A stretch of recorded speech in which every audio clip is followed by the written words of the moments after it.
આજે તાપી જિલ્લાની અંદર ખાસ કરીને વાલોડ તાલુકામાં અમારી આદર્શ મિશ્ર શાળા અમારા યશસ્વી પ્રધાનમંત્રી નરેન્દ્ર મોદીજીએ શરૂ કરેલી આ યાત્રા શિક્ષણ માટેની એક તાલુકામાં આદર્શ નિવાસી શાળા બને એવી જે એમની કલ્પના હતી, સંકલ્પ હતો, એ હવે પૂરેપૂરો સાકાર થઈ ગયો છે.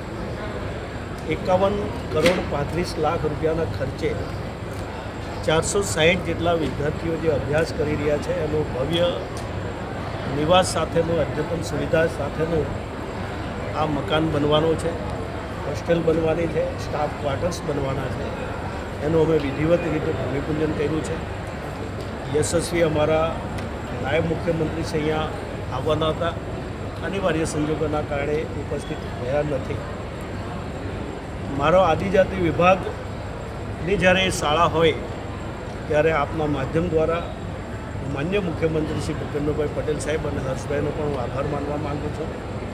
માતબર રકમ આપીને અમારા આદિવાસી વિદ્યાર્થીઓ, દીકરી હોય કે દીકરો, એને એક સારું શિક્ષણ મળે, ગુણવત્તા સાથેનું શિક્ષણ મળે, એના માટેની જે આ વ્યવસ્થા છે એ ક્યારે ભૂલી શકાય એમ નથી. મોદી સાહેબનો પણ હું આભાર માનું છું.